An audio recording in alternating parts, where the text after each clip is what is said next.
আমাদের সমস্যা হচ্ছে সক্ষমতায়। আমরা গত বছরের সম্পূরক বাজেট দেখছি, যেখানে 100 টাকা বরাদ্দ ছিল আমরা হয়তো 97 টাকা খরচ করতে পেরেছি, কিন্তু তারপরেও আমরা আগামী বছর কেন 110 টাকা খরচ করার পরিকল্পনা নিয়েছি এটা আমার কাছে পরিষ্কার নয়। এখানে কিছু ভুতুরে বরাদ্দ আছে। শিক্ষা মন্ত্রণালয়ের 3টি অংশ মিলে যে বাজেট, সেখানে 14,000 কোটি টাকা বাড়তি চাওয়া হয়েছে। আমরা জানি না এই গ্যাপটা কি দিয়ে পূরণ হবে, অর্থাৎ এই টাকাটি কোথায় খরচ হবে। বাংলাদেশে কওমি শিক্ষার মতন একটি ঐতিহ্যবাহী ধারা নিয়ে বাজেটে কোনো নির্দেশনা নাই।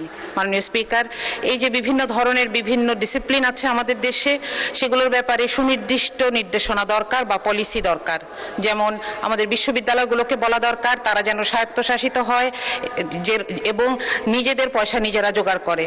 এটা কোত্থেকে জোগাড় করবে? তাদের গবেষণার মাধ্যমে, মানুষের সমস্যা সমাধানের মাধ্যমে জোগাড় করে, যেভাবে সারা পৃথিবীর বড় বড় ভার্সিটিগুলো চলছে। আমাদের যদি এখানে আমরা বলি যে আলিয়া মাদ্রাসাকে বলি যে আপনারা মান উন্নয়ন করেন, আমরা আপনাদেরকে এমপিওভুক্ত শিক্ষা প্রতিষ্ঠানগুলোর সমান পয়সা দিব। আমরা যদি বলি যে জাতীয় বিশ্ববিদ্যালয়কে বলি আপনারা এমপ্লয়মেন্ট তৈরি করেন, আপনাদেরকে আমরা ভর্তুকি দিব কিংবা আপনাদেরকে আমরা বরাদ্দ দিব। এভাবে তাদের সামনে সুনির্দিষ্ট লক্ষ্য ঠিক করে দেওয়া প্রয়োজন মাননীয় স্পিকার। সুতরাং এইখানে শিক্ষা বাজেটে বিশেষ করে আমাদের আরও বেশি স্পেসিফিক এবং বিস্তারিত বাজেটের নির্দেশনা প্রয়োজন। সবশেষে একটি সংখ্যা বলছি যে পরিচালন ব্যয় যদিও বলা হচ্ছে যে এবার পার্সেন্টেজে কমেছে, কিন্তু বাজেটের সাইজ যেহেতু বড়, তাহলে আগের বছরের থেকে প্রায় 6,22,000 কোটি টাকা বেশি পরিচালন ব্যয় নিয়ে এই বাজেটটি আমাদের সামনে পেশ করা হয়েছে। তো এটার ব্যাপারে আসলে এই স্ট্যাটিস্টিক্সগুলোর ব্যাপারে সততা দরকার ছিল, যে পার্সেন্টেজের ক্ষেত্রে কমানো হলেও আসলে এটা টাকার অঙ্কে বেশি। মাননীয় স্পিকার, বাজেট আসলে একটা দেশের মানুষের এবং সরকারের সাথে একটি সামাজিক চুক্তি। সুতরাং এখানে বাস্তবসম্মত, জবাবদিহিমূলক এবং প্রাতিষ্ঠানিক সক্ষমতা প্রয়োজন। মাননীয় স্পিকার, আমি আপনার কাছে আর 1 মিনিট প্রার্থনা করছি। জি প্লিজ, আপনি কন্টিনিউ করেন। 1 মিনিট সময় বরাদ্দ হলো। Thank you. আপনাকে ধন্যবাদ।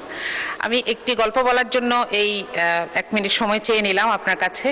সেটা হচ্ছে, একজন দেশের অর্থমন্ত্রী মিস্টার এক্স যেদিন প্রথম অফিস করলেন, তিনি দেখলেন তার টেবিলে 3টা খাম।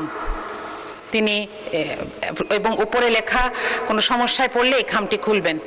তো খাম নাম্বার 1 খুললেন তিনি। একটা সময় দেখলেন যে খুবই অবস্থা খারাপ, দেশের মানুষের চাহিদা পূরণ করা যাচ্ছে না, অর্থনীতির অবস্থা খারাপ। তিনি খাম খুলে দেখলেন লেখা, আগের সরকারকে দায় দিয়ে দিন, এবং তিনি সেটা করলেন। দেখলেন যে সব সমস্যা মোটামুটি মানুষ একটু বুঝেছে।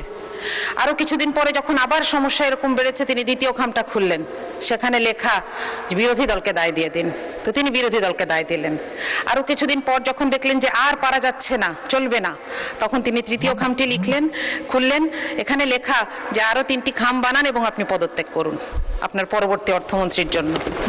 মাননীয় স্পিকার, সরকারের অংশ হিসেবে আমরা চাই না এই বাজেট আমাদের ব্যর্থতার দলিল হোক। আমরা চাই এই বাজেট বাস্তবায়ন হোক।